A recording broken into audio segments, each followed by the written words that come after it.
मैं हूं हैदर वहीद। मैं हूं मोइज़ जाफरी और आप देख रहे हैं एजेंडा 360।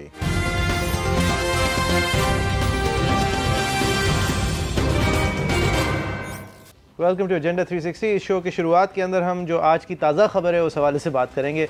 एक बार फिर से जिस तरह हमने कल का शो इख्तिताम किया था जिस नुक्ते पर, यानी कि शेख रशीद अहमद साहब पर, उसी से शुरुआत करेंगे। हैदर वहीद साहब, शेख रशीद अहमद साहब ने समझा कि उनके सामने जो 30 अदद माइक रखे हुए हैं उनमें से एक भी ऑन नहीं है, और उन्होंने फिर ये कुछ कहा। अब ये क्या उन्होंने वाकई से या नहीं, ये बात और वाज़ेह होगी।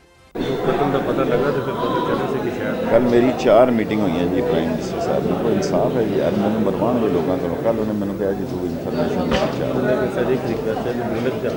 बेहतर जगह से है, थोड़ा जो ऑफ है थोड़े उत्ते कोई शक नहीं, मेरे से हिम्मत कोई शक नहीं, मैं रात ही जानना जी मेरे थोड़े बोझ बढ़ जाएगा, लेकिन मारन गए वो देखो ना लंदन पिकनिक मना रहे हैं 8 दिन वाली, उन्होंने मैं कल क्या वापस आ संभालन नहीं हो रहे। जो पुराने प्रोजेक्ट है वो ज़्यादा तेज़ हो गया, बहुत ज़्यादा रोना हो गया।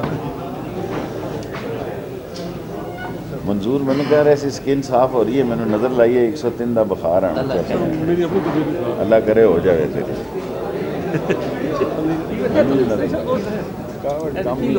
नहीं। आप एक प्रेस कॉन्फ्रेंस की टेबल पे बैठे हुए हैं, आपके सामने कोई 30 माइक हैं, तो रीजनेबल अंडरस्टैंडिंग तो ये है ना कि वहीद साहब के इसको आप सिर्फ लीक तो नहीं और अगर आप टीवी और माइक से उस तरह वाकिफ़ हों और आशना हों जिस तरह शेख रशीद अहमद साहब हैं, जो कि टीवी की प्रोग्राम्स की जीनत रहे हैं पिछले कई सालों से, तो वाकई में ये बहुत बड़ा स्लिप अप है इस लिहाज से कि अगर तो वो ये समझते थे कि ये कोई नहीं सुन रहा। ये बात जो निकली है, मैं इसको कोई बहुत बड़ा कोई बॉम्ब नहीं समझता। मेरे ख्याल से ये मेरे ख्याल से क्रेडिबिलिटी का मैं बॉम्ब समझता हूँ। देखिए उन्होंने कहा कि लंदन में 8 दिन से पिकनिक मना रहा है और मुझे वजारत इत्तलात ऑफर हुई है।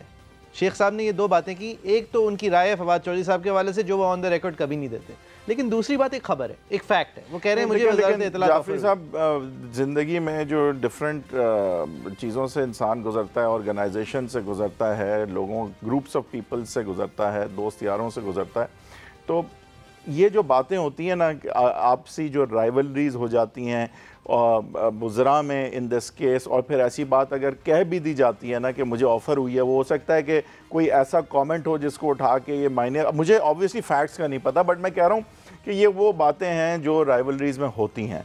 अच्छा, मैं इसको इसलिए एक इम्पॉर्टेंट बात सिर्फ इसलिए समझ रहा हूँ क्योंकि ये जो कॉमेडी ऑफ एरर्स के ज़माने में हो रही हैं, जबकि ऑलरेडी एक फ़िज़ा है इंस्टेबिलिटी की, तो फिर अगर कैबिनेट में हम इस तरह की आवाज़ें सुने तो वो उस बात को टूल देती है। और I think that's the only important thing, वरना ये होता है लोगों में। ये दिलचस्प मेरे लिए इसलिए भी है, इसलिए कि शेख रशीद साहब की कोई खातिर खा राइवलरी फवाद चौधरी साहब से है नहीं, यानी इन दोनों की आपस में कोई नहीं। बट राइवलरी वहाँ हो जाती है ना सर, जब एक चीज़ 2 लोगों को चाहिए, तुम्हारे पास है मुझे भी चाहिए, तो राइवलरी हो जाती है, कोई पर्सनल क्लैश की जरूरत नहीं है। इंफॉर्मेशन मिनिस्ट्री ज्यादा, खैर इसके बाद it's clear that he likes that, it's not a very powerful ministry really. Fawad Chaudhry साहब ने ट्वीट किया फिर उसके बाद लंदन में से, जहां पे वो शेख रशीद साहब के मुताबिक पिकनिक मना रहे हैं, वहाँ से उन्होंने ट्वीट किया और उन्होंने कहा कि मैं बहुत खुश हूँगा अगर मुझे अपनी ये मिनिस्ट्री को खाली करके शेख रशीद साहब के हाथों में देना पड़े, और मैं एमएनए की तरह भरपूर तौर पे सर्व करूँगा। और ये अवाम के अंदर जो स्टो की गई है, पाकिस्तान के अवाम के अंदर, उसको हम सबको उस पर एतमाद होना चाहिए। लेकिन मैं एडवर्टाइजिंग लॉबी की ब्लैकमेलिंग के हाथों नहीं चढ़ूँगा। ये बहुत ही क्लेवर ट्वीट थी, शुरू में लग रहा है बहुत मैग्नानिमस है, लेकिन एंड में जो पॉइंट उन्होंने मारना था वो उन्होंने मार भी दिया। और आगे से जो भी उनसे ये कलमबंद और ये पोस्ट अगर अब लेता है तो वो किसके हाथों खेल रहा है, और वो भी उन्होंने इशारा कर दिया। तो I think that was a very clever tweet. अभी तक फवाद चौधरी साहब इज स्मेलिंग ऑफ रोजेस, मतलब वो बेहतर सामने नजर आ रहे हैं। फिर शेख रशीद अहमद साहब ने समा पे आके क्लैप दी, वापस आ जाओ मजाक।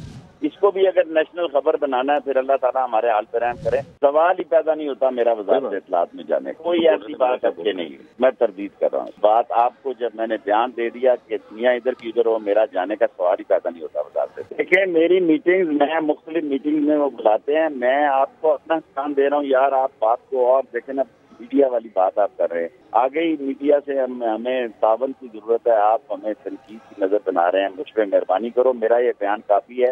सवाल ही पैदा नहीं होता फवाद की जगह जाने का।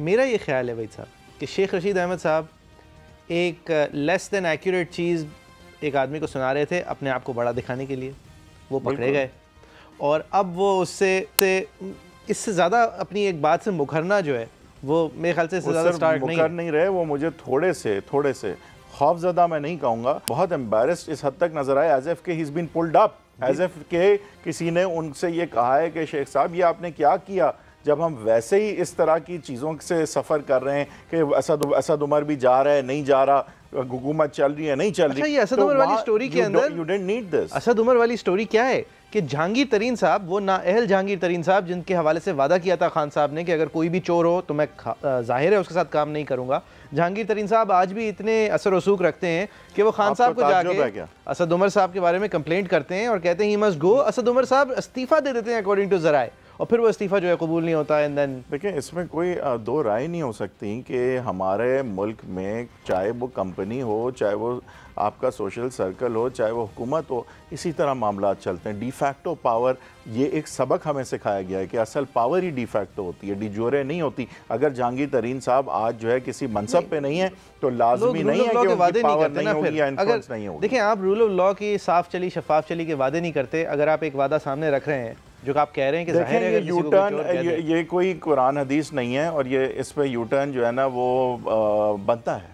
और जो एक रवायत हमने देखी है यहाँ सियासतदानों की, और ख़ासकर अब हम इमरान खान साहब की यू टर्न जो है उसकी एक फहरिस्त भी बना सकते हैं। ठीक है, ये रिलीजियस नहीं है, लेकिन ये एक मॉरल पोजीशन पे से एक यू टर्न है। मैं आपसे झूठ नहीं बोलूंगा, 7 वादे किए थे ना, अब ये एक बिल्कुल क्लियर पोजीशन थी। उस पे नहीं, वो तो होने चाहिए ना। सादिक और अमीन है 62। सादिक और अमीन की ये बात नहीं है सर, बात ये सच बोलना। सादिक और अमीन सदाकत क्या है? नहीं, सादिक और अमीन ये इसलिए नहीं है क्योंकि पाकिस्तान में किसी अपने मोहसिन दोस्त या किसी का मशवरा लेना, लेकिन फैसला फिर आखिर को भाई आप क्लियरली कह रहे हैं कि अगर कोई चोर करार दिया जाएगा तो जाहिर है मैं कुछ नहीं करूंगा। उसके बाद जहांगीर तरीन साहब जो कि करार दे दिए गए तो खान साहब जो है वकील बन गए और कहते हैं नहीं वो तो उनके साथ बड़ा। आपने कभी शतरंज खेली है? जी। और अगर आपका जो है एक जो मोरा घोड़ा है वो लड़ जाए मलका के साथ दूसरे के, तो आपके लिए क्या बुरा सौदा है? वहाँ नवाज शरीफ साहब गए, उसकी जगह जहांगीर तरीन साहब चले गए, तो क्या तो बड़ा अच्छा सौदा है। मैं अपने घोड़े के ऊपर 500 वादे नहीं मानता। आई मीन के it's an equation he will take. I am not saying कि इसमें सौदाबाजी है, लेकिन ये कि it's an equation that he will happily take. It does not mean के जेकेटी जो जहांगीर तरीन साहब हैं उनकी हैसियत में कोई कमी हुई है। लेकिन उन्होंने कहा था ना कि होगी और नहीं हुई। खान साहब ने असल में और भी बहुत सारी बातें, काबीना के बारे में जो बातें कही आपको दिखाना चाहते हैं। 100 दिन में अब सारे मिनिस्टर्स ने अपनी मुझे इस हफ्ते मैं देखूंगा सारों ने मुझे रिपोर्ट्स दी हैं कि अब तक उन्होंने क्या अचीव किया, वो आगे क्या करने जा रहे हैं और कॉस्ट कटिंग कितनी की। ये 3 चीज़ों के ऊपर मैं इंशाल्लाह इस हफ्ते के ऊपर फैसले करूंगा। हो सकता है हम कई वजीरों को चेंज करें, हो सकता है वजीरों को चेंज करें, हो सकता है ये वजह हो। वहीद साहब, सब लोग अपनी मिनिस्ट्रीज़ की सफाइयाँ पेश कर रहे हैं। फ़रूक नसीम साहब ने एक बहुत उम्दा तरीके की सिविल प्रोसीजर अमेंडमेंट सामने रखी हैं। बहुत सारे लोगों ने लेस देन उम्दा चीज़ें सामने रखी हैं। बहुत सारे लोग कुछ भी नहीं सामने रख पाए। देखिए, आपने बात की सिविल प्रोसीजर की अमेंडमेंट की, ये मैं आपको मतलब तकरीबन यकीन के साथ कह सकता हूँ कि खान साहब के लिए ये सिविल प्रोसीजर की अमेंडमेंट जो है ना, उसका वो जहाज़ बना के उड़ा के फेंक देंगे। उन्हें चाहिए पैसा वापस लाओ, नैब के कवानीन बदलो, उनके लिए इश्यूज ये नहीं है सिविल प्रोसीजर कोड के। हम अगर इख्तिलाफात पे रहें, देखिए प्रायोरिटी और तरजीह जो इमरान खान साहब की है ना, ठीक है, वो कुछ और है और फरूक नसीम साहब उस पर दिन रात काम कर रहे हैं। और असल खबर ये है, प्रोसीजर कोड की खबर सिर्फ मेरे आपके लिए क्योंकि हम प्रैक्टिसिंग वकील हैं, सही है, वरना ये कोई खबर नहीं है खान साहब। एक्चुअली हम जिस खबर की बात कर रहे थे वो वजीर वज़रा के बीच में और MNAs के बीच में, एक ही पार्टी के MNAs के बीच में इख्तलाफात की क्योंकि बात कर रहे थे। एक दफ़ा अभी कुछ ही दिनों पहले सेनेट के अंदर से चेयरमैन सेनेट ने फवाद चौधरी साहब को अपने रवैये की वजह से और अपने अल्फाज की वजह से और शायद जोश खिताबत थोड़ा ज़्यादा होने की वजह से सेनेट के अंदर आने से उनको सेनेट से खारिज कर दिया था। तो फवाद चौधरी साहब ने ये स्टेटमेंट दी थी कि इमरान खान साहब को ये सेनेट चेयरमैन का करना बुरा लगा था और उस हवाले से उन्होंने एक कमेंट भी की थी, ये आपको दिखाएंगे। अच्छा, ये अली मोहम्मद खान जो है उन्होंने क्या गलत कहा है? खान साहब ने, अली मोहम्मद खान साहब से जब ये वजाहत ली गई थी चेयरमैन सेनेट के बारे में, तो उन्होंने कहा ऐसा कुछ नहीं हुआ। अब फिर अली मोहम्मद खान साहब से इस चौधरी साहब की बात के बाद फिर से वजाहत ली गई। फवाद भाई हैं, बादशाह है, कुछ भी कह सकते हैं। मैं समझता हूँ मामला सेटल हो चुका है, कोई इशू नहीं है इसमें। नहीं सर, इशू नहीं, लेकिन क्लियर करना चाहिए। वज़रा के मुताज़ात बयानात आएंगे तो सवालात उठेंगे। अच्छा ये बताइए, आर यू श्योर कि आप जब ये इजलास था तो शुरू से लेकर आखिर तक पूरे इजलास में मौजूद थे? चूंकि फवाद चौधरी कह रहे हैं हो सकता है जब ये बात हुई हो चेयरमैन सेनेट के तर्ज अमल की तो आप उठ के कहीं बाहर चले गए हों। नहीं, ऐसी कोई बात नहीं है। उस मीटिंग में मैं समझता हूँ बेस्ट तरीका उसका यही है कि मिनट्स उसके देख लिए जाएँ। शायद फवाद साहब जो है वो कोई जो उन्होंने बाद में कोई मुलाकात की होगी शायद उसका वो हवाला देना चाह रहे हैं। अब ये जो हम बार बार हम दिखाते हैं यू टर्न्स, कॉन्ट्रडिक्शंस, तो ऐसा नहीं है कि हम कोई नुक्ताचीनी करने यहाँ पे बैठे हुए हैं। एक जो फ़िज़ा पैदा हो रही है जो गैर एतमादी की है, जिसमें इंस्टेबिलिटी है, जिसमें इनकॉम्पिटेंस की बातें हैं, ये सारी बातें जो हैं ये मजमुआ बन के जब ये छोटी छोटी बातें सामने आती हैं तो फिर ऐसा होता है कि लोग कहते हैं कि क्या ये वाकई में कॉम्पिटेंटली हुकूमत चल रही है या नहीं। तो ये छोटी छोटी बातें कतरा कतरा जो है एक ऐसा समंदर बन रहा है जो कि एक स्टॉर्म के बराबर भी हो सकता है अगर इसके बारे में कुछ ना किया गया। वरना मुझे ये अच्छा नहीं लग रहा बाय द वे। अब जिस तरह अली मोहम्मद खान साहब की अगेन मेरी कम से कम ये राय है कि ये भी कोई बिग डील ना होती। बिग डील क्यों? क्योंकि वो भी हुआ, ये भी हुआ, वो भी हुआ, ये भी हुआ, तो 10 चीजें जब ऐसी हो जाएंगी 2 दिनों में तो फिर वो बिग डील बन जाती है। ये फेवरेट पीटीआई के फेवरेट बॉलर के साथ हुई तो हम आपको दिखाना चाहेंगे। ये वसीम अकरम यानी कि उस्मान बुज़दार साहब के हवाले से। सर आप ये सर्वर को कंट्रोल करें यार, सर्वर को कंट्रोल मेहरबानी करें। आपके चीफ मिनिस्टर को ये इसमें न चलने। ये याद है आपको? सर बिल्कुल याद है। ये वसीम अकरम प्लस के हवाले से देखें, ये वसीम अकरम साहब आप पे डेफेमेशन का केस कर देंगे। वसीम अकरम प्लस मैंने नहीं कहा, इमरान खान साहब ने कहा, मैं उन्हें कोट कर रहा हूँ। नहीं, ये थोड़ा सा आपको ख्याल करना चाहिए। कौमी हीरो हैं, वर्ल्ड कप आपको जिताया उन्होंने 92 में। शायद आपकी उम्र इतनी उस वक्त नहीं थी। वसीम अकरम कदर नहीं है वसीम अकरम की, लेकिन अकरम प्लस है ये। वसीम अकरम जो है इस मुल्क का असासा है और बुज़दार साहब पंजाब का असासा है। यानी ये आने वाला वक्त बताएगा।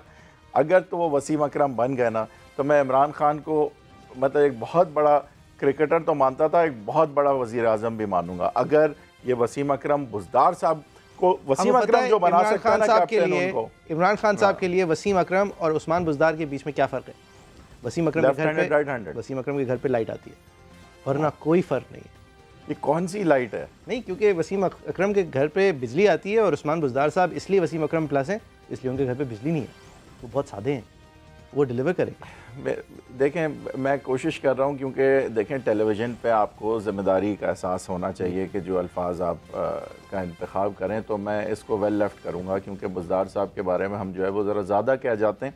और अगेन ये इसमें बुज़दार साहब का कसूर एक्चुअली नहीं, इमरान खान साहब का कसूर है। क्योंकि ये बुज़दार साहब तो बुज़दार साहब हैं, लेकिन बुज़दार साहब को वज़ीर आला पंजाब चीफ एग्जीक्यूटिव बनाना, इस मुल्क से मतलब आधे से ज़्यादा जो मुल्क है सूबा, उसका वज़ीर आला बनाना, शहबाज शरीफ को फॉलो इनसे करवाना, ये कसूर बुज़दार साहब का है ही नहीं। ये रिवायत रख देना कि ठीक है फिर मैं इनके मुशीरों से हुकूमत चलवा दूंगा, गैर जमहूरी रिवायात सामने रख देना, खुद गैर जमहूरी रिवायात की पसंद मुझे इशू ये है खान साहब खुद बहुत स्ट्रॉन्ग लीडर हैं, ठीक है ना, लाइक हिम और not, he is a strong leader, he is an inspirational leader because he is inspired a lot of people and you can't deny that. जब वो खुद इस लीडरशिप की पावर को और उसकी वैल्यू को जानते हैं तो फिर उन्होंने एक ऐसा सब लीडर का चुना। नहीं, सब लीडर तो ठीक है, लेकिन सब लीडर पे फिर डट भी तो गए। अब वो वसीम अकरम प्लस कहने की मैंने तो नहीं कहा, और ये सही कह रहे हैं, शायद हद तक के इज्जत का मुकदमा बनता था वसीम अकरम साहब की तरफ से अगर वो सुन लेते, लेकिन इमरान खान साहब ने कहा अगर मुकदमा नहीं भी बनता था तो उनके पेट में दर्द हो सकती है इस वक्त ये सुन के। आपको वसीम अकरम साहब का ख्याल करना चाहिए। हम थोड़ा सा अगेन मैं with the note of caution कि I have tremendous respect for the office of Mr. Usman Buzdar, but I am yet to see how this man will make a naya Pakistan. सहाफत and not just yet to see, I don't know how that will ever be possible. सहाफत में आप economy of words का इस्तेमाल करते हैं, यानी जितने कम अल्फाज इस्तेमाल करके एक बात कह सकें कहते हैं।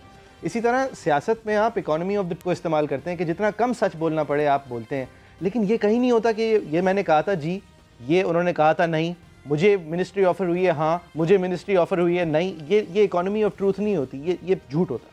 ये कोई एक आदमी, दो फर्द में से कोई एक फर्द गलत बयानी कर रहा है और इसके ऊपर you need to be pulled up. एक ब्रेक लेंगे, आपकी क्या राय .com/agenda360 @agenda360 समा हमारा ट्विटर हैंडल है, हमारे ज़ाती ट्विटर हैंडल भी स्क्रीन पर आ रहे होंगे। एक ब्रेक के बाद फिर हाजिर होते हैं।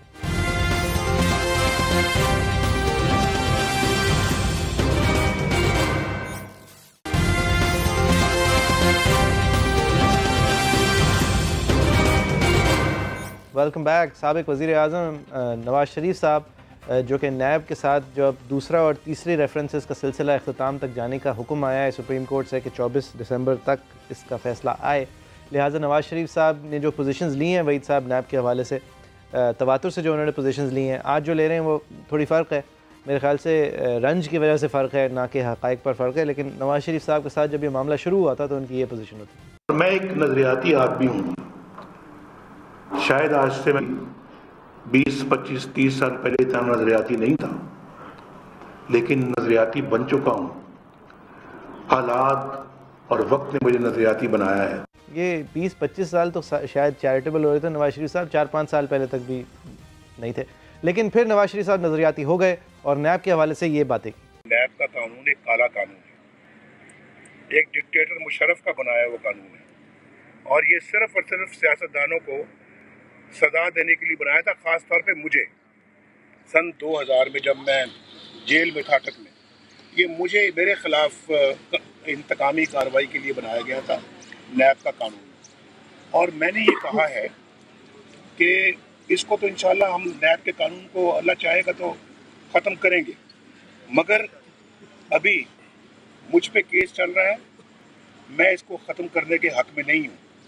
मेरा फैसला पहले हो जाने दें। ये बुनियादी तौर पर इनएक्यूरेट है, क्योंकि नैब का कानून ठीक है मुशर्रफ साहब के ज़माने में रीडू हुआ था, लेकिन ये जो एहतसाब के कवानीन की नीयत है ये नवाज़ शरीफ साहब ने जोड़ी थी, क्योंकि ये अमीरुल मोमिनीन बनने की नीयत के बाद इनको ख्याल आया था ये ज़द्दारी बड़े चोर थे, लिहाजा मैं एक एहतसाब ब्यूरो बनाऊंगा। उस एहतसाब ब्यूरो के उतने ही काले करतूत थे जिसको आज ये नैब को काला कह रहे हैं, उतने ही हैवी हैंडेड एक्शंस थे, उससे ज़्यादा शायद नोटोरियस थी। और नवाज़ शरीफ साहब का इसको वाइट वॉश कर देना कि जैसे नैब से ही सिलसिला शुरू हुआ है, वहीद साहब मेरे ख्याल से नहीं, सिलसिला शुरू जब से भी हुआ है इसमें कोई शक नहीं है कि सियासतदान बेशक के खुद कितने करप्ट हों या बुरे हों, लेकिन उनको और उनकी सियासी पावर को कर्टेल करने के लिए ये कवानीन इस्तेमाल ज़रूर किए गए हैं, जिनके पीछे हमेशा नियत शायद करप्शन ख़त्म करना ना हो। तो मेरे ख्याल से जो पॉइंट है that is still well taken. हाँ, नवाज़ शरीफ साहब तो ख़ुद मोर रिसेंटली जब पावर में थे सिंपल मेजॉरिटी से इस कानून का तहस नहस कर सकते थे, अमेंड कर सकते थे, कम से कम नहीं बेहतर कर सकते थे, यानी इस तहस नहस को सही कर सकते थे, लेकिन उन्होंने ऐसा नहीं किया। तो उन्होंने इसलिए नहीं किया क्योंकि उस वक्त जो है वो जो उनकी लाठी थी और उनकी भैंस थी। अच्छा, बाय द वे ये ऑन द रिकॉर्ड है, मोहम्मद जुबैर साहब ऑन द रिकॉर्ड है इस हवाले से कि एक तो पीपीपी की तरफ से प्रपोजल आया, रब्बानी साहब ने ये बिल्कुल सेनेट में भी कहा था, और ये पीपल्स पार्टी जो है क्योंकि वो पार्लियामेंट्री इश्यूज़ पे बहुत दूरअंदेश होती है, वो समझ गई थी कि ये कानून जो है आज अगर इनके हक में ये इस्तेमाल कर रहे हैं तो उनके कल इनके खिलाफ भी इस्तेमाल होंगे। पार्टी पार्लियामानी इश्यूज में दूरअंदेश भी होती है, और दूसरा पीपल्स पार्टी के लीडरान के ड्राइवरों के नाम पे 5 दुबस भी होते हैं। ये दोनों चीजें ये दोनों चीजें तो बड़ी रिकंसाइलेबल हैं, दूरअंदेशी का एक हिस्सा भी हो सकता है। ये दोनों चीजें एक साथ एक ही कड़ी बन जाती हैं फिर, और फिर आप रेकमेंड करते हैं और जुबैर साहब एतराफ़ करते हैं इस रिकमेंडेशन। तो रैकेट पे है भाई साहब, ये नवाज शरीफ साहब के जो नज़रियात थे वो फिर जागे नहीं थे उस वक्त तक भी, तो 30 साल तक। देखिए, नवाज शरीफ साहब के नज़रियात जो हैं वो over the course of I think 99 में ख़ासकर जब ही वाज ओवरथ्रोन, तो I think that was a very pivotal time in as much as फिर वो जला वतन जब हुए और उस तरह से काफ़ी रीथिंक हुई, और फिर ये जो चार्टर ऑफ डेमोक्रेसी है ना, आई think that was the document. इसको मजाक के तौर पे लिया जाता है, बट आई थिंक ये बहुत ही इंपॉर्टेंट डॉक्यूमेंट था, जहां दोनों पार्टीज़ ने एक चीज़ सोच ली थी कि ये म्यूज़िकल चेयर जो है ना, 2 साल आप 2 साल हम और फिर 10 साल वो, ये हम दोनों के फ़ायदे में नहीं है। और अभी मैं कह रहा हूँ उसूली बात अगर बिल्कुल भी नहीं थी तो कम से कम ये प्रैक्टिकल अंडरस्टैंडिंग ज़रूर आ गई थी, एंड इस वजह से जो है ज़रूरी फिर था कि एक तीसरी पार्टी भी हो, क्योंकि ये 2 पार्टियाँ तो ये समझ गई। तीसरी पार्टी के वज़ीर आज़म की क्या राय है नैब के बारे में? नैब हमारे नीचे नहीं है, मेरे नीचे नैब होती, आज कम से कम 50 बड़े बड़े करप्ट लोग जेलों के अंदर होते। कौन कौन? वो मैं अभी नाम नहीं बताऊंगा, वो फिर मिटा देंगे। उन्होंने जेलों में होना था। नंबर 2, मैं इतना बड़ा दायरा खोल दूं नैब का, वो हर लोग, कोई बिजनेसमैन को पकड़ा है, कभी किसी को छोटी छोटी चीजों पे हाथ डाल रहे हैं। जब हम मलेशिया की एंटी करप्शन में गए, उनकी जो कन्विक्शन रेट है वो 90% है, नैब की 7% भी नहीं है करप्शन ही रेट। तो जब आप इतना दायरा खोल देंगे, आपके पास मैन पावर ही नहीं है, तो वो कैसे कोई पकड़ा जाएगा? मुझे अफसोस से कहना पड़ता है कि इसके ऊपर हमारा कोई कंट्रोल नहीं। हाजिर वजीर आज़म की ये पोजीशन साबिक वज़ीर आज़म की पोजीशन हम सामने रख चुके हैं। पीपल्स पार्टी की वाज़ेह पोजीशन नैब के हवाले से, ये अब ब्रीफ केस लेकर घर जाने वाला वक्त नहीं आ गया? जावेद इकबाल साहब ने कहा था। असल में ये जो खासकर हमने चीज़ें सुनी about NAB employing methods of torture, अगर तो ये बात सच है तो वाकई आ चुका है वक्त। और दूसरी बात ये है कि देखें खान साहब ने क्या कहा। खान साहब ने इम्पोर्टेंट बात की। खान साहब ने कहा ये जो आप हर तरह से बिजनेसमैन को और डॉक्टर्स को और इस तरह के लोगों के पीछे नैब जा रही है, ये प्रायोरिटी आपकी नहीं होनी चाहिए। ये इसका मतलब नहीं है कि बिजनेसमैन करप्ट नहीं हो सकता या उसने पब्लिक एक्सचेकर को नुकसान नहीं वो पहुंचा सकता, लेकिन असल मकसद, जो पहला मकसद है, असल भी नहीं कहूँगा बट जो पहला मकसद है वो फिर खान साहब के लिए क्या है कि यानी कि बड़े जो पॉलिटिशियन उनके राइवल्स हैं उनके पीछे जाओ। 50 बंदे जेल में होते नहीं, क्योंकि इम्प्लाइडली क्या फिर खान साहब कह रहे हैं कि भाई मुझे बिजनेसमैन के पैसे नहीं चाहिए, मुझे ये अपने पॉलिटिकल राइवल्स के पीछे जाओ मेरे। Is that what he's saying? I don't know. I'm trying to understand. I think Khan साहब as always exceptions आर्ग्यू कर रहे हैं कि सबके पीछे जाओ और फिर जब उनके किसी जानने वाले को आप पकड़ लेंगे तो वो उनकी फिर सफाई पेश करेंगे। पीछे नहीं जाओ, वो देखें वो कह रहे हैं कि ये दायरा इतना वसी कर दिया इन्होंने। और खान साहब की, वहीद साहब, हमने कल भी बात की थी, खान साहब पोजीशन लेते हैं बहुत ऊंचे मेयार की कि जाहिर है अगर कोई भी चोर डिक्लेयर कर दिया जाएगा तो कैसे मैं उसका साथ दे सकता हूँ, लेकिन जब जहांगीर तरीन चोर डिक्लेयर कर दिया गया तो खान साहब ने फिर एक्सेप्शन करी। खान साहब ने कहा नहीं जी उनके साथ तो ज्यादती हुई है, ये तो सही नहीं है। खान साहब का तवातुर से ये पोजीशन रही है। देखिए खान साहब बिग पिक्चर वो एक जबरदस्त में आपको माननी पड़ेगी कि जो कोलैटरल इस इंसान का इस मुल्क में है वो बहुत कम, मैंने नहीं देखा कोई सानी करीब ये वही कर सकते हैं। ये उस तरह का कोलैटरल है जो कि अपने करते आ रहे हैं नहीं और अपने खर्च नहीं हो रहा, अपने इलेक्टोरेट की हद तक तो भुट्टो साहब का भी था, अल्ताफ हुसैन साहब का भी एक ज़माने में अपनी इलेक्टोरेट के हवाले से था जो उनके वोटर थे, लेकिन अक्रॉस द बोर्ड इस हद तक इस पैमाने पे जो कोलैटरल है इनका, जो कि बुज़दार साहब के जरिए से आई थिंक आधा तो वो इस्तेमाल कर चुके नहीं, जो इनकी ज़ाती क्रेडिबिलिटी है उसको खर्च करते कम नहीं हो रही वहीद साहब। यानी कि जो लोग फ्रिंजेस पे थे, क्योंकि असल में हम एको चेंबर है ना, या तो आप बिल्कुल खान साहब के साथ हैं या आप समझे जाते हैं कि बिल्कुल खान साहब के खिलाफ हैं। हम अब ग्रेज में तो है ही नहीं, लिहाजा नहीं खर्च हो रही उनकी क्रेडिबिलिटी। हालांकि इशू अभी ये नहीं है कि खान साहब के आप साथ हैं या खिलाफ हैं, इशू ये है कि खान साहब जो है वो उनकी परफॉर्मेंस हम चाहते हैं कि अच्छी और उस मेयार पे हो जिस मेयार पे वादा किया गया है। अभी खान साहब के जाने की कोई बात हमारे शो पे तो एटलीस्ट ये बात नहीं हुई, ना होनी चाहिए। अभी इशू है ही नहीं कि खान साहब जाएं या हुकूमत जाए। इशू ये है कि हमने इनकी परफॉर्मेंस की बेहतरी की तरफ इनको थोड़े जो प्यार से धक्के देने होते हैं वो हम भी थोड़े से दें और सब थोड़े से। नवाज शरीफ साहब नजरियाती हो गए हो या ना हो गए हो, अब वो कहते हैं कि इस नैब को अब ऐसे ही छोड़ दो क्योंकि ये बाकी लोग जो है उनके साथ भी आई। What's good for the goose is good for the gander. अब वो कह रहे हैं कि आपने ज्यादती अगर अब मेरे साथ की है तो बराबर की ज्यादती अब सबके साथ होनी चाहिए, और अगर ये पकड़ धकड़ का अमल जो है उसमें बिला इम्तियाज़ आप अगर आगे बढ़ रहे हैं तो फिर इस वक्त मैं नहीं आपको रोकूंगा। और मेरे ख्याल से उसमें एक रिजेंटमेंट भी है, इसको एक यूटर्न नहीं लेना चाहिए। मेरे ख्याल से नवाज शरीफ साहब का कहना यही है कि ठीक है मैं कहता था ना कि ये गलत है, इस तरह नहीं होना चाहिए, अब मेरे साथ तो गलत कर चुके हो, अब जाओ सबके साथ करो। अच्छा, ये जो चेयरमैन नैब हैं जो कि कहते थे जिस दिन मैं कंट्रोवर्शियल हूँगा उस दिन मैं चला जाऊँगा, आपको पता है कि अब वो वज़ीर आज़म की ये 7% वो आई थिंक कहने के बाद उन्होंने अपने किसी बंदे को शायद ये भी कह दिया हो कि मेरा ब्रीफ केस छुपा देना ज़रा, मिले ही नहीं ना वो कि पकड़ के जाएं। जावेद इकबाल साहब अब आकर पब्लिक फोरम्स पे इमरान खान साहब की तनकीद का जवाब दे रहे हैं, यानी कि वो ब्रीफ केस ढूंढ भी नहीं रहे, कंट्रोवर्शियल वो हो गए हैं, वो वज़ीर आज़म की तनकीद का जवाब दे रहे हैं। वज़ीर आज़म की तनकीद का, अपोजिशन की तनकीद का नहीं, वज़ीर आज़म की तनकीद का जवाब दे रहे हैं, तो वो कहीं जा तो नहीं रहे? नहीं कहीं नहीं जा रहे। उनका ब्रीफ केस है ही नहीं। आई थिंक कि नैब आई थिंक आप देखेंगे कि नैब जो है वो और एक्टिव होगी, और अभी तो जाने का ना हुकूमत ना नैब के जाने का सवाल ही नहीं पैदा होता। लेकिन ये ज़रूर है कि मैं मिड टर्म में रीशफलिंग बहुत सीरियस किस्म की देख रहा हूँ कि अगले 1 साल में या उससे कम में मैं देख रहा हूँ कि आधे ऐसे लोग शायद हों कि शायद they will be replaced with in this government. I am not saying this government is going anywhere.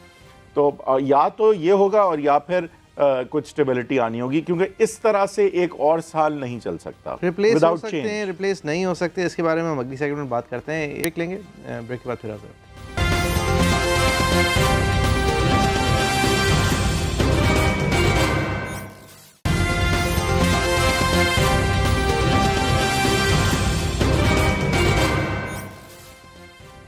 Welcome back, आप देख रहे हैं एजेंडा 360। पहले 100 दिन का पीटीआई की परफॉर्मेंस बहुत ज़्यादा मुस्बत क्योंकि नहीं थी, लिहाजा सवालात इमरान खान साहब से भी पूछे गए जब उन्होंने एक प्रेस टॉक की गैर रिवायती बहुत सारे एंकर्स को साथ बुलाकर बिठाकर।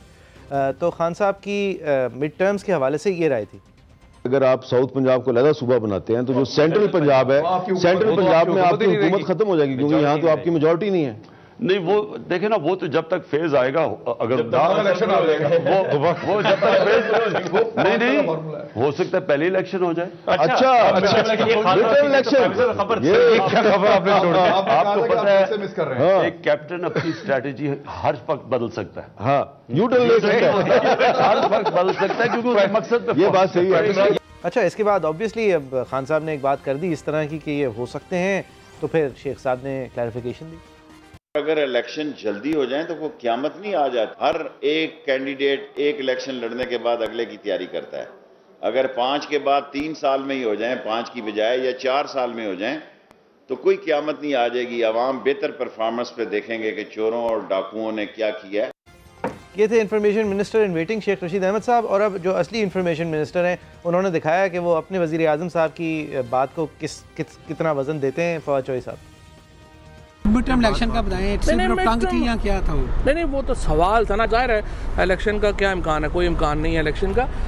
अच्छा, ये मैं फवाद साहब से बहुत ज़्यादा लाइकली समझता हूँ कि फवाद साहब जो हैं वो दुरुस्तगी पर हैं। वहीद साहब, 100 दिन अगर आपके ऐसे गुजरे हो, ये बताएं कि इमरान खान साहब ने आपके ख्याल से ये बात क्यों कही? आई डोंट नो, क्योंकि कोई वजह नहीं समझ आती कि आप खुद से ये बात क्यों करेंगे। ऑलरेडी लैक ऑफ स्टेबिलिटी से हम गुजर रहे हैं। मैं कंस्पिरेसी थ्योरी पेश कर सकता हूं नजर अब्बानी साहब, कॉन्फिडेंस नहीं है।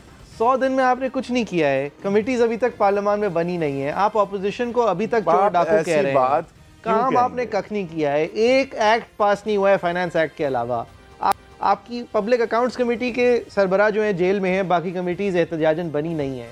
बड़े बड़े पार्लियामेंटेरियंस आपकी पार्लियामानी रवायात और इस सारी पस मंज़र में रज़ा रब्बानी साहब का एक अपना ख्याल था कि ये इसलिए बात कही गई है क्योंकि खान साहब जो हैं वो जानते हैं कि इस वक्त वो कानून साजी तक नहीं कर सकते, और कानून साजी के लिए ख़ासकर 18वीं तरमीम ख़त्म करने के लिए 2/3 अक्सरियत उन्हें चाहिए, जो कि उनके पास नहीं है, और फिर से इलेक्शन होने की सूरत में हो जाएगी ये। लेकिन जो स्ट्रेच उन्होंने इलेक्शन अगर हुआ तो नवाज शरीफ साहब की भी राय है कि वो पूरी तौर पे तैयार है। सॉरी, सिलेक्शन में भी बड़ा मुश्किल, ये 2/3 नहीं, 2/3 तो बहुत ज्यादा, 2/3 थोड़ा सा जरा नहीं। और ऐसे 100 दिन गुजरे हों, ऐसी सारी बातें हुई हों, ऐसे ख्वाब दिखाए गए हों और ऐसी डिलीवरी हो, ठीक है अभी बहुत अर्ली है, लेकिन कौन हुकूमत चाहती है कि अपने ऐसे 100 दिन के बाद वो फिर से इलेक्शन की बात करें? मेरे ख्याल से खान साहब जो है ना, कभी कभी बस एक जोशो खिताबत में, एक लह में कह जाते हैं क्योंकि वो कह सकते हैं, क्योंकि क्या होता है कह सकते हैं। कौन सी क़यामत आ गई? ऐसे इतना कोलैटरल जब है तो थोड़ा इधर यूज कर लो, थोड़ा उधर कर लो, कोई बात नहीं। लेकिन काफी बात है, क्योंकि ये this is it for the PTI. नहीं, बट कोई भी एक्सपर्ट, कोई भी इलेक्टोरल, कोई भी इंसान ये नहीं समझेगा कि अगर अभी मिड टर्म इलेक्शंस की बात होना शुरू हो गई तो पीटीआई के चांसेस बहुत अच्छे हैं। Because देखें, it contributes to this environment of lack of stability and confidence in the government. इनकी इनकॉम्पिटेंस की बातें जो हैं वो और टूल उनको मिलती है, और ये मेरे ख्याल से गैर ज़रूरी नहीं है अपनी टांग पे कुल्हाड़ी मारने के मुताबिक बात ही करने की। और इसीलिए देखें, ये जो कॉमेडी ऑफ एरर्स जब जो है मजमुआ उनका सामने आता है, वरना हम ना अली मोहम्मद खान साहब की हमने आज बात करनी थी, ना शेख रशीद की, बट जहाँ ये 3-4 चीज़ें साथ होती हैं तो एक फ़िज़ा बनती है जो स्टेबिलिटी और कॉम्पिटेंस को क्वेश्चन करती है कि क्या यहाँ पे do they even know what they are doing. नहीं, अब देखिए, do they even know what they are doing, अगर आप चंद मिनिस्ट्रीज पे फोकस करें, अली मोहम्मद खान साहब की मिनिस्ट्री ने क्या डिलीवर किया है, मुराद सईद साहब ने क्या डिलीवर किया है, जुल्फी बुखारी साहब की ज़ात के हवाले से एक बहुत सनसनीखेज़ खबर आई है उनके ख़ानदान और उनकी स्टोरी के हवाले से अरशद शरीफ साहब ने लिखा। मंडे को जो है ये परफॉर्मेंस के हवाले से जो है वो बताएंगे, और ये I will be very interested, और हमारा अगला शो डेफिनेटली इस पर होगा कि जो परफॉर्मेंस, और ये अच्छी बात है कि वो आके बताएं कि उन्होंने क्या किया है, क्योंकि नज़र तो ज़्यादा नहीं आ रहा, तो कम से कम वो बताएं तो। नहीं, ये देखें, ये हमने भी बहुत दफ़ा कहा है, क्योंकि काफ़ी चीज़ें नतायज की शक्ल में आई नहीं होती हैं अभी तक। तयन किया गया है तो और वही बहुत है, और सिर्फ बहुत है, और लॉ मिनिस्ट्री जैसी मिनिस्ट्रीज़ के अंदर सिर्फ बहुत अच्छी तयन की गई है। अगर जो खबरें फ़रूख नसीम साहब की मिनिस्ट्री ने खुद सामने लाए हैं, जो वो अमेंडमेंट्स प्रपोज कर रहे हैं, ये कवानीन का एक बहुत मच नीडेड और बहुत ज़माने से नेसेसरी अमेंडमेंट्स हैं जो सामने आ रही हैं। अगर इसी तवातुर से या इसके करीब भी कोई मिनिस्ट्रीज़ के पोजीशन सामने आए, अब असद उमर साहब हैं, हम स्टेट बैंक ऑफ पाकिस्तान को ऑटोनोमस करेंगे, ऑटोनोमस होना चाहिए। आज सुबह की खबर है कि हमसे पूछ लिया करो। अब ये क्या पोजीशंस हैं? देखें, ये पोजीशंस जो हैं उसमें अगेन वही बात आ जाती है कि हम ये यू टर्न्स और ये सारी चीज़ों पे फोकस क्यों कर रहे हैं, क्योंकि they are contributing to an environment that is making it more difficult for the PTI to perform and that's what they are not getting. PTI की इकोनॉमिक पॉलिसी और ज़्यादा मुसीबतें बढ़ रही हैं, जहाँ लोगों का एतमाद इनमें घट रहा है, एहतसाबी अमल को अगर दाग लग रहा है तो ये वो सारी चीज़ें जो इनकी परफॉर्मेंस के रास्ते में आएंगी। PTI की इकोनॉमिक पॉलिसी का बुनियादी सुतून ये था कि हम डारोनॉमिक्स, इसाक डार की इकोनॉमिक्स के अंदर बिलीव नहीं करते। इसाक डार की इकोनॉमिक्स का बुनियादी सुतून ये था कि स्टेट बैंक मुझसे पूछ के चले। असद उमर साहब 2 महीने में अगर ये कहने पर मजबूर हो गए कि स्टेट बैंक ज़रा पूछ लिया करो, तो फिर आपकी क्या बताना, देखें पूछने और बताने में फ़र्क है। अगर बताया जा सकता है ऑटोनोमस बॉडी, नहीं बताया बिल्कुल जा सकता है। आज सुबह कंसल्ट तक आ गए हैं और एक हफ्ते बाद जो है फ़ोन करके अगर नहीं पूछा अगले दफ़ा डॉलर गिराने के बाद से पहले तो मैं देख लूंगा। मतलब यही है ना रास्ता, डार साहब ने भी यही किया था। I don't know why publicly एक बातें कहने की ज़रूरत है। ये तो हमारे मुल्क में होता है कि वो फ़ोन पे या वैसे जाके पैगाम पहुंचा देते हैं कि आइंदा ऐसा किया तो कान खींचूंगा, वो इसी तरह कर लेते। तो ये पब्लिकली आके उसको आप डारोनॉमिक्स कहते? देखें, एक हद तक इस मुल्क में जो है कोई भी मॉनेटरी पॉलिसी जो हुकूमत बनाती है और फिर स्टेट बैंक उसको जिस तरह भी इम्प्लीमेंट करने जाती है, एक कोऑर्डिनेशन थोड़ी बहुत बातचीत की हद तक होती है। कंट्रोल होना एक अलग बात है। I don't think the government should have control over what the state bank does, but they have to move together in tandem in some ways to the extent of coordination. हम ministries की performance की बात कर, कोई और ministry है जो जिसने परफॉर्म इस तरह किया worthy of note? Information ministry ने पहले दिन एक बड़ा काम किया, पीटीवी को आज़ाद करने की बात की, टेलीविज़न के ऊपर पीटीवी पार्लियामेंट एयर करने की बात की। ये बहुत खुशाइंद और बहुत दिनों से ज़रूरी बात है, लेकिन जिस तरह उसका एक तसलसल था कि पब्लिक अकाउंट्स कमेटी को भी एयर किया जाए, तो उन्होंने पब्लिक अकाउंट्स कमेटी मैं तो सिर्फ उस कमेटी का जानना चाहता हूँ जो कमेटी बैठी थी जिसने ये फैसला किया था कि उस्मान बुज़दार साहब को चीफ मिनिस्टर पंजाब बनाना है।